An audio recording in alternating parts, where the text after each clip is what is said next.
many times have you looked at someone with lots of confidence and thought, that person is all confidence and no substance?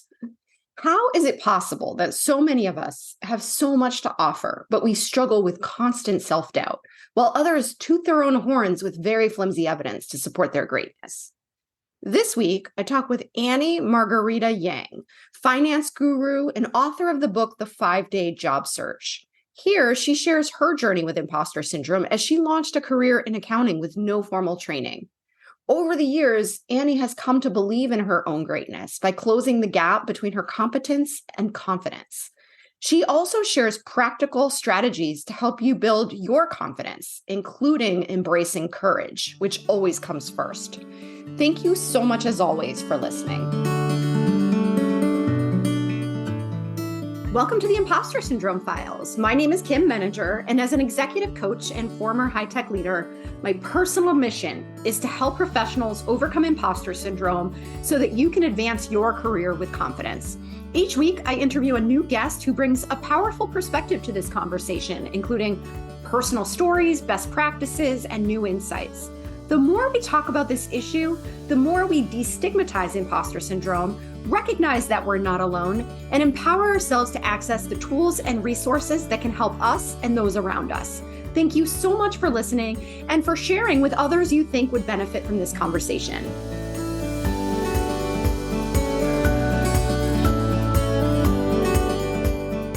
Welcome, Annie. It's such a pleasure to meet you today, and I'd love to start our conversation today by inviting you to introduce yourself. Kim, thank you so much for having me on the Impostor Syndrome Files. A little bit about myself. So I am someone who didn't go straight to college. In high school, all throughout school, I was like a straight A student. But because I come from a poor family background, I didn't go because I didn't want to take on any student loan debt. So after high school, I worked like just a whole string of minimum wage jobs.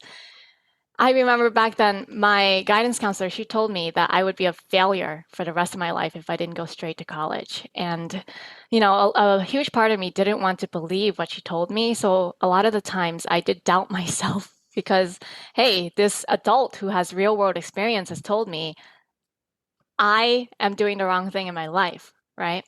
Eventually, I did go to college and I got a degree in communications, but afterward, I came out and I was working a job at Domino's Pizza. And then after that, I was really sick and tired of not being given any opportunity because I feel like I'm capable. I'm so capable and smart, but it seems like nobody wants to give me opportunity. Nobody just wants to give me a chance to prove myself. So when my husband and we moved to Boston for his PhD program, I had it. I was like, you know what? I'm moving to a big city. It has opportunity. And I don't care what people say. I don't care what people think. I'm just going to apply to accounting jobs without an accounting degree because for several years, I learned to save money on a really tight budget. I got really good at money management in our personal life, and I managed our household finances perfectly, right? And I'm like, why can't I do this for a business? Why do I need an accounting degree to do this? So I just started applying to 50 jobs a day to see how it would go. And then I ended up getting an accounting position in a week. And this happened for three different job searches. I managed to get an accounting job with no degree in less than a week.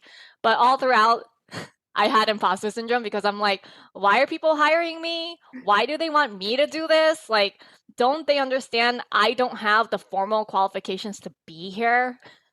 Why aren't they hiring somebody who graduated from like Harvard to do this job? I don't understand, right? So it took me a really long time to overcome my imposter syndrome. It actually wasn't until this year, specifically, when I finally stepped into confidence. So what's so interesting about that story is that you set out to find these jobs because there was a part of you that believed you could do it. There was a part of you that thought, this is what I want, degree be damned, right? Like, this is what I want. But then once you got it, that's when the self-doubt creeped in. So how did you navigate that? Were you actively trying to overcome that doubt? Like, did you use specific strategies or did you just kind of plow through it? How did you cope? Well, I'll be very honest. I was also inexperienced. I did not know what I was doing. So you cannot feel confident in doing something if you don't know what you're doing, right? So the first thing that I did was I had to go on accountingcoach.com and I read all of the material. I went on Udemy, I watched accounting videos, right? So I tried to get as much knowledge as I could. And every time I came across a problem at work, I was like, okay, how do I solve this problem? Can Google help me with this? You know? So every time I had a problem, I had to look up how to solve it. And then eventually it took a few years. It took like maybe 5 years before I felt like fully comfortable. I'm like, yeah, I know what I'm doing. But even after logically understanding, like, I know what I'm doing. The work is perfect. The CPA is looking at my work at year end. They always tell my boss, like, this is good. There's no mistakes in it, right? Like, so no one was checking my work. It wasn't until tax time when they're like reviewing my work, like, Annie's job is like she did a great job. But even despite them saying that, I'm like, they must be kidding. I mean, like, there's no way, you know, there's got to be something wrong here. I mean, I'm like self-taught. I'm self-taught, right? So while I logically understood it, I didn't like emotionally connect with that, right? Even though like people were complimenting me and praising my work, I couldn't. And what really flipped the switch for me was, you know, Elizabeth Holmes Mhm. with the Theranos Mhm. scam. And she like really talked up this big game and she got like billions of dollars in investments. And then she just like lied and scammed people. And I was like, oh my gosh, that woman has so much self-confidence in herself, but no substance behind what she does. She speaks amazing things out of her mouth and about how great she is, but her work is terrible. In fact, it's ruined lives, right? And so when I saw that, I was like, I am someone who actually deserves credit. And I need to step into that, right? Because we have people in this world like Sam Bankman-Fried, right? Who get all the credit, they get all the glory. The news media, like they chase after them. They write up these like 30 under 30, and then like these self-made, not millionaires, but billionaires because the stock options in their companies were worth billions, right? And I was like, that's not right. These people have not worked hard. They have not studied like I have. And they get to get all this praise. So finally I was like, you know, I just need to accept that even though I don't feel confident, I do know what I'm doing. And then so when I finally just accepted that and then I did some affirmation work on that, I was like, you know, I deserve everything. Mm. Everything that I have, everything that I built. I bought a house by 25 years old with no financial help from my parents. I have never asked my parents for money. I saved like 10 always saved at least 10% of my income, most of the time 25 to 50% of my income. Like all of the great, amazing things that I have done, I deserve it. Like I was always like, I don't deserve it. Why has God given me such great things? No, it's because I worked hard for it. And when I finally just acknowledged this came from my hard work, I Mm. deserve all of this. My imposter syndrome just went away. I love that story.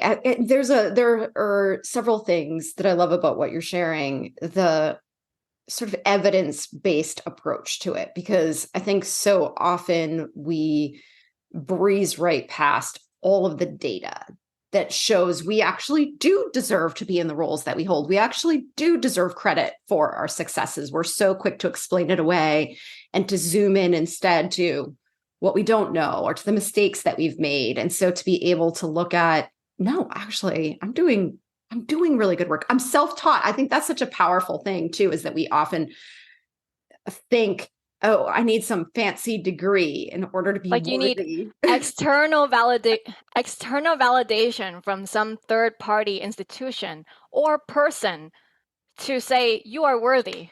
That's really what it is. I have nothing against college, right? Like some people need it. I admit, like some people learn better in a formal institution. They need to be held accountable. It helps them have discipline. It gives them like a social network. It's all in one place, right? But like in the end, your self-worth has to come from within. Like I have a friend, she does amazing work. Her photography is beautiful. Now she's an accountant, but like her hobby is photography, and she wants to build a side business in photography as well. Her photos, I look at them, amazing, right? And she only started doing this a year ago. And every time she shows me her photos, I tell her, this is so beautiful. And then she's like, do you really think so?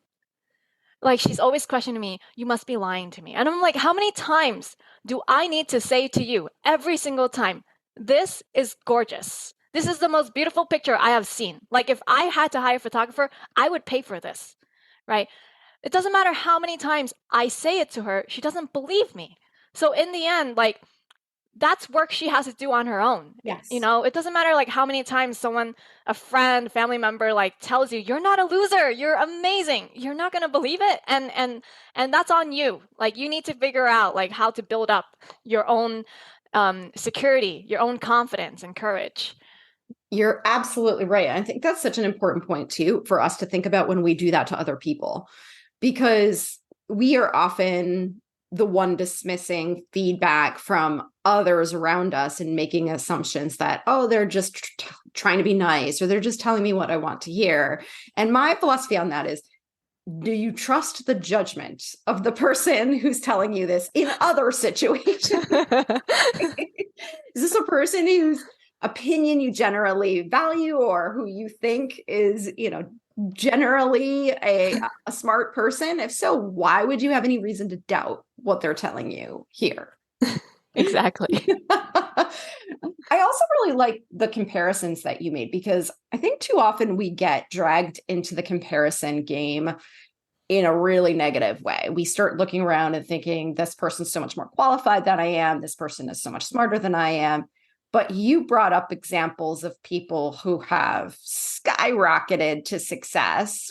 I mean, obviously, ultimately, they crashed and burned on the other side of that, but who have had nothing but confidence. And I think that's really important to look at too, is look at the examples of people who have very flimsy evidence to support their confidence, to support, the persona that they are pushing to the outside world, and really compare that with the substance that we have. I think that's a great, if you're going to compare yourself, that's the way to do it, right? I think so.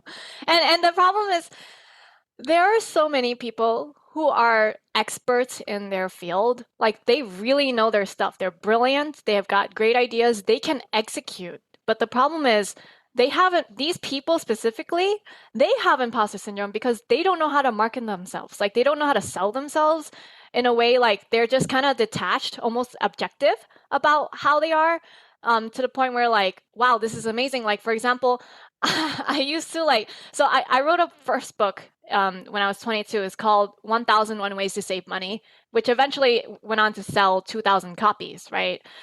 Most books, like over 90% of books, don't even sell 2,000 copies. So the fact that I was able to sell 2,000 is amazing. But I remember I applied for a mortgage, and then after moving in, I kept getting emails from the mortgage company. And one of them was like this talk given by 3 best-selling speakers, right? 3 best-selling and award-winning. And then I was like, wait, if these are like best-selling and award-winning, why have I never heard of them? Right? Like, I'm like, how come they're able to put best-selling in their bio? I don't understand. And then I Googled all of them. I'm like, I have a bigger YouTube following than all of them as well. I mean, why are they getting talks and not me? I look up their book because, if they're a best-selling author, they've got to have some book, right? I find it on Amazon. They have hardly any reviews for the book. And I'm like, my book has more reviews than this. Now, review count is not reflective of how many sales you've made, but you can make the assumption that the more sales that you've made, the more reviews you have, right? And I was like, wait, I have more following than these people. I have more book reviews than these people. Probably have sold more books. How come they're able to call themselves a best-selling author and not me, an award-winning as well, right? And then I do a little digging, and I finally realize you don't have to be a New York Times bestseller or a Wall Street Journal bestseller or a Business Insider bestseller, like all these like lists to become a bestseller. Amazon has 16,000 book categories. So if you're able to place in the top 100 of any of those 16,000 categories, you are a best-selling author. And so I looked up my placement in one of those like categories, like, and there I was, number 39 in the personal money management category. And I was like, wait, I've been a best-selling author this whole time and I didn't even know it. It's crazy though, right? But like, it's all marketing. Like then I realized after that, wait, to win an award, no one just knocks on your door and says, "Hey, I loved your book so much. I want to give you an award." Like nobody does that. I realized that to win an award, you have to apply for an award. And to apply for an award, you have to fill out this application and pay $100. Right? So in order to get recognized for your accomplishments, you have to apply. That's it. And the fact that I didn't win an award is because I didn't apply. So for my new book, The 5-Day Job Search, I was like, you know what? I'm going to add award-winning author to my list of accomplishments, right? So what I did was I applied to 50 book awards that I qualified for. I qualified for up to 50. I was like, I'm just going to apply for all of them and see what works out because I don't know which ones I'm going to win or not. And then some of them have already come back. I've won 3 of them. So now I can add that to my title as well. So like all these like fancy, amazing things that you see in other people's bios who are not as qualified as you, and you're wondering why are they getting opportunity and why not me? Why am I qualified? And I'm here sitting with imposter syndrome. Why am I not as amazing as them? And the reason is because you haven't worked on learning how to market yourself. Someone else who's not as qualified has learned how to sell themselves. And that's why. That's such a great point. I think it pulls back the curtain on a lot of what we think is happening. We look at these people, wow, she's award winning, right? And then I think about that all the time too, because even in my field, I can't tell you how many emails I get with things like, we want to feature you as one of the top coaches in our magazine for only $3,000. You can be featured. Like, and it's something I've never heard of. And then I'll get to call myself right at the top of whatever their list is. So it's really great to sort of break down the mystique around this. It's pay to play. That's what it is. Pay to play. Because when I worked for a real estate brokerage, the 3 partners, well, yeah, sure, they brought in like over $1 million in home sales, right? Especially in commissions as well. So yes, they are quite accomplished, but every year they had like this magazine that like got sent to our office, and they were always telling people in the office who they were training, like, you gotta like pay to be in this magazine. You know, like even if you're brand new and you haven't sold any homes, apply and pay for that placement in the magazine so you can call yourself a top 100 real estate agent in Boston. You know, because like once you get that title, it's like people are like, wow. And then like there's this allure around you and people want to work with you. So tell us about your current book. Say more. The current book. So the 5-Day Job Search, I just released it back in August. And basically what I do is I don't just like cover imposter syndrome. I also talk about how you can improve in your own skill set. So because a lot of like imposter syndrome is like wondering, validating, do I actually know what I'm doing? I feel like I met only 50% of the requirements on this listing here. So I must not know everything. But people don't realize that the listing is just a wish list. It's like a wish list for Christmas for the employer, right? So what I do is I teach in the book how to fill in those gaps. So then once you fill in those gaps, you can actually feel more confident in knowing like, hey, you know, they're asking for these 10 things. I actually do know these 10 things. I am qualified. But the fact is, even if you meet half of them, you are qualified. And then what I also do is I teach you how to package yourself. So if we're thinking about this analogy, you are a present. You are a gift to the world. You have certain gifts and talents that you are here to share. God has bestowed them on you, right? And you have a mission. You have a vision. You're here to serve other people with these gifts, right? So your actual skill set and experience is the present. But in order to make it more attractive for other people, you need a nice wrapping paper and a bow to go with it and everything, so that people are like, ooh, what's this pretty present? I want to open it up and see what's inside. So basically what I do is I help people brand themselves so that you are more attractive in the marketplace and people want to call you and give you opportunity.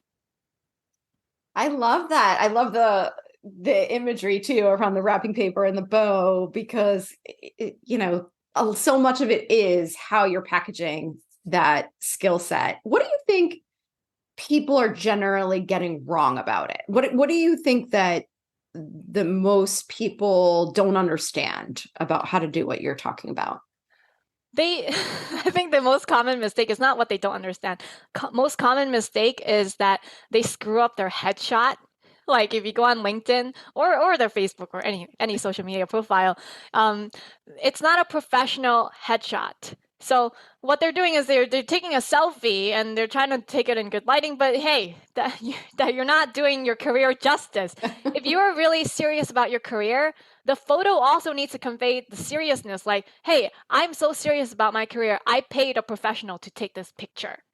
Like, that's how serious I am. And not just that, like to also show up to the photo shoot and pay attention to the small details, like the polish details. Like, for example, what are you wearing in the photo? That's something you can do before you go in. Like, try on all the different clothes in your closet and look yourself in front of the mirror with it, and then take a picture of you wearing it, because even if it looks good in the mirror, doesn't mean it looks good on camera. So take a picture of you wearing it, right? And see, does it look good in the photo itself?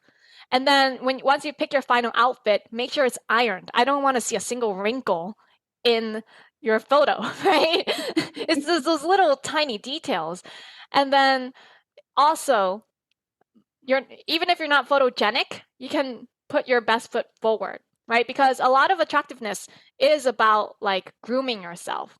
If you notice, celebrities, they're not necessarily the most conventionally beautiful people, but they do know how to groom themselves to conventional standards, right? So for your photo shoot, go in there, and right before you go in there, you gotta schedule that haircut.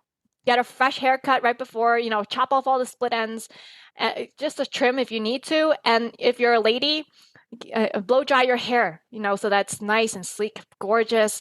And then also use a professional makeup artist, because the lights in the studio, they're so bright and white.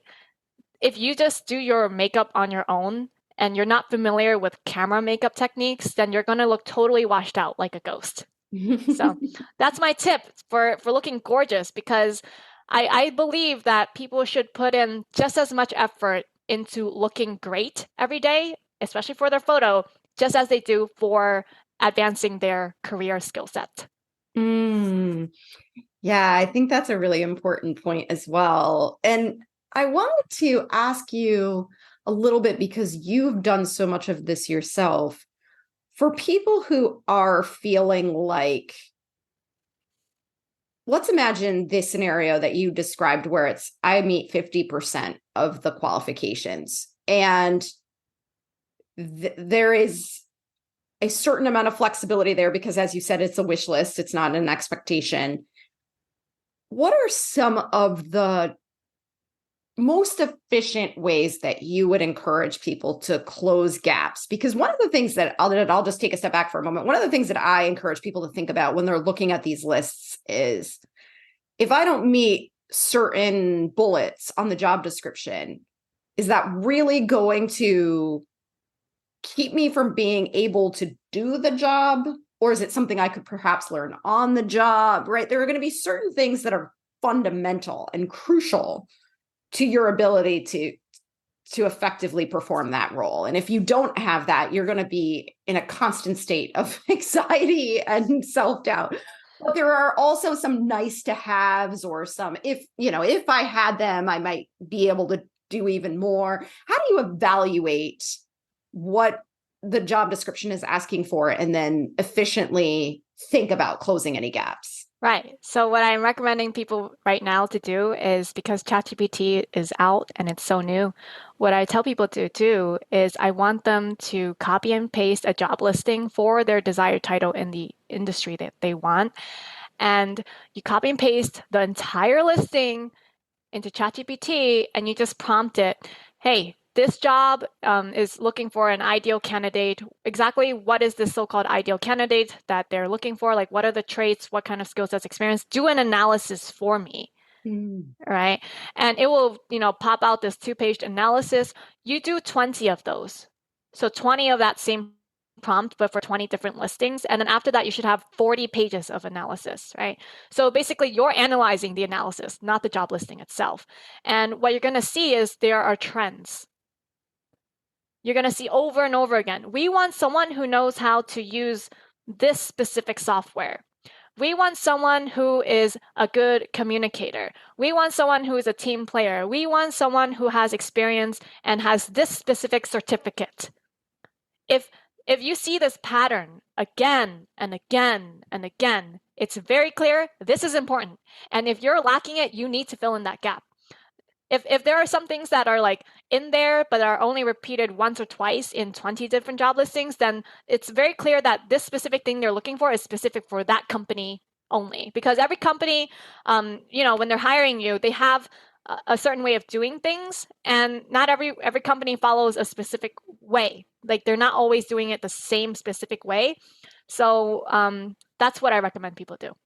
I think that's brilliant. And I think it's so helpful to think about using technology to do that because it feels so daunting sometimes to figure out how am I going to get this information? I'm going to have to talk to, 50 different people.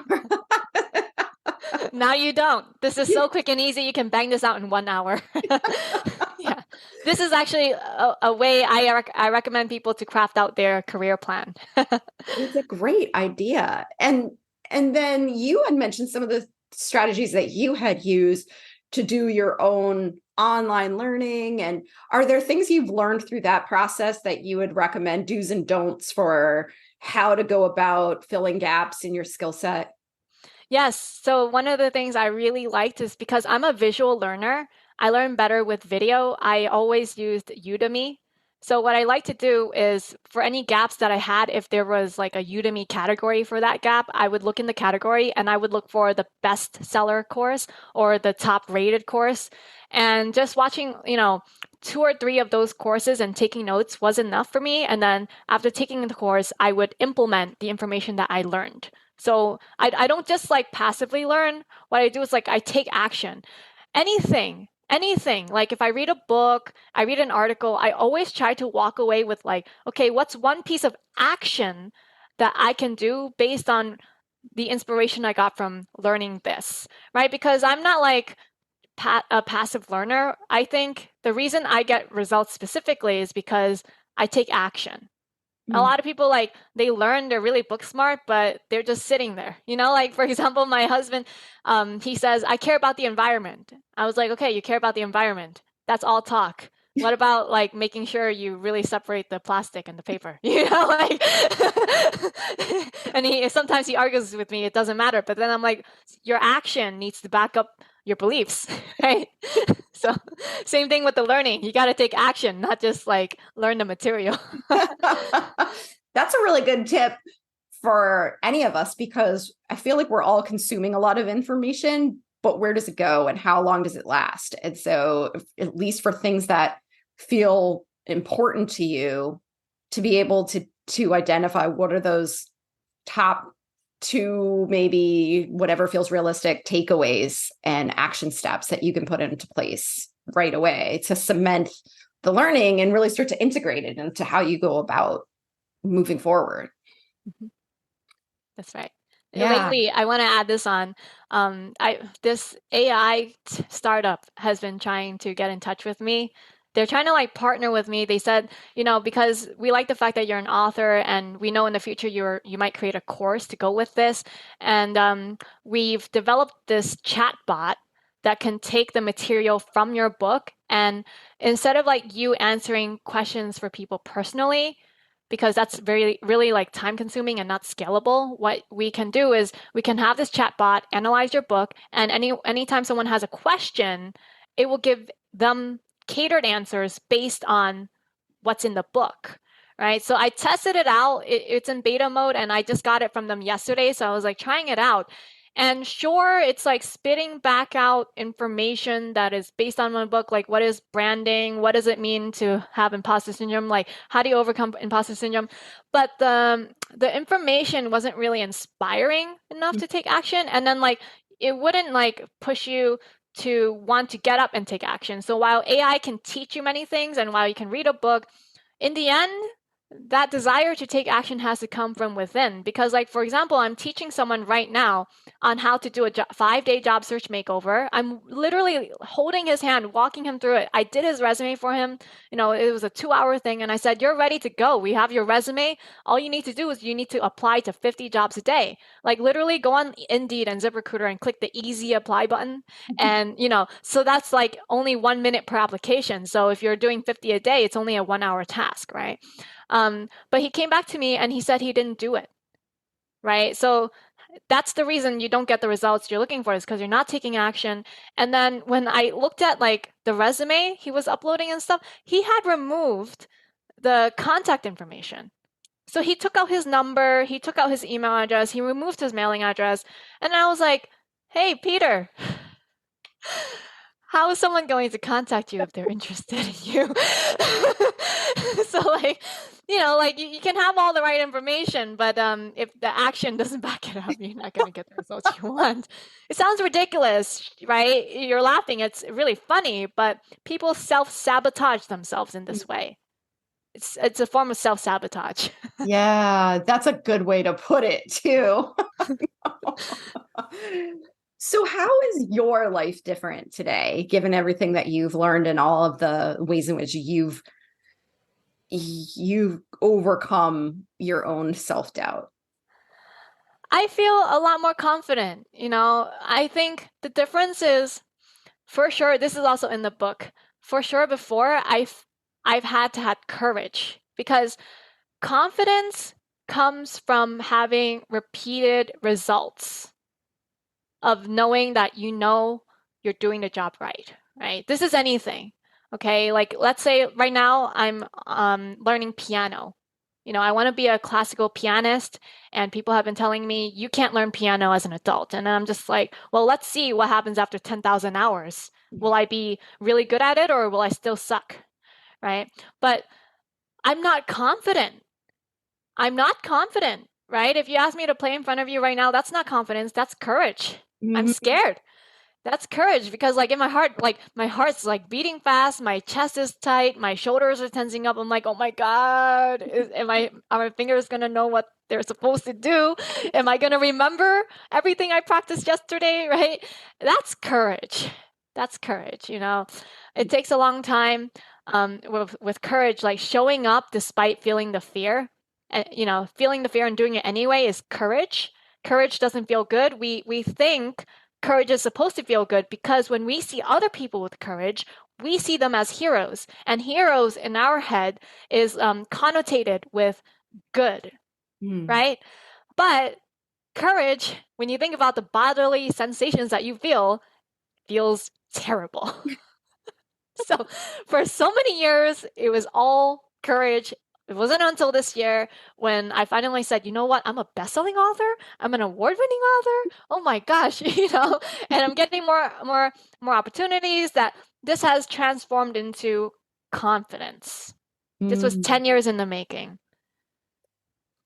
And I love the way you said that, because I think that confidence follows courage for sure. We think sometimes that we're just going to wait until we feel confident, but that never happens. You don't develop confidence in a vacuum, right?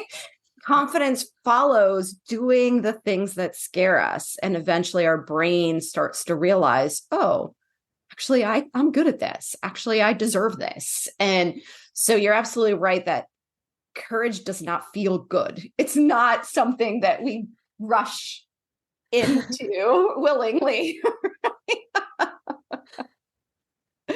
It's an experience that's worthwhile because on the other side of it, That's where we build confidence. That's right.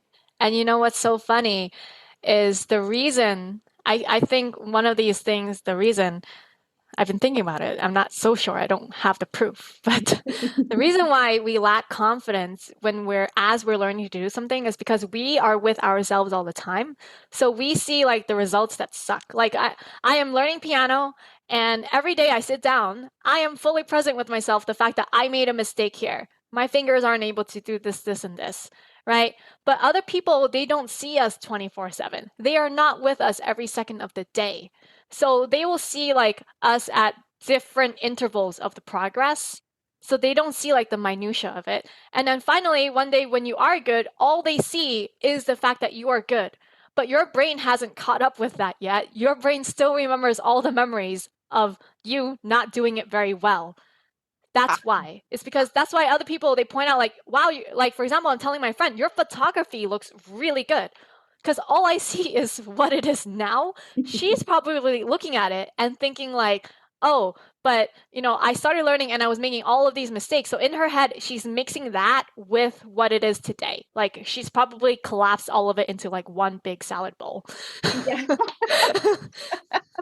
Yes, I love that visual too. I think you're absolutely right. And especially in an age of social media where we're only seeing people's highlight reels, especially to your point earlier around, sort of having all of these different trappings that aren't even necessarily real. We look at people and we think, oh, they're so much better than I am, because we are so aware of every little thing that goes wrong. But that's really important to remember, because what you're seeing within them is not the full picture. And to just keep that in mind as we're evaluating ourselves. Yeah, this has been such a great conversation, Annie. Thank you so much for having it with me. For anybody who's interested in learning more about you, getting more of you, where can they go? Kim, your audience can find me on AnnieYangFinancial.com. And if they really enjoyed everything that I've shared with them today on overcoming imposter syndrome, they can find so much more information in my book, The 5-Day Job Search. So on AnnieYangFinancial.com, they can add the book to the shopping cart. And with the coupon code IMPOSTER, IMPOSTER, they can get a 10% off discount on the signed paperback copy for a limited time only. Wonderful. Well, thanks again, Annie. It was such a pleasure to meet you and so great to have this conversation with you. Thank you so much for having me today, Kim. Really appreciate it. Thanks so much for listening to the Impostor Syndrome Files. If you would like to continue this conversation in a safe and trusted space, I would love for you to join my virtual discussion group every Thursday at 12 p.m. Eastern. For the past several years, the group has been limited to women, but it is now open, regardless of gender, to anyone who is interested in exploring and troubleshooting common workplace challenges, building better awareness of ourselves and others, and becoming more inclusive allies at work. Check out the show notes for more info on how to find us, and please join us next week for another episode of the Impostor Syndrome Files.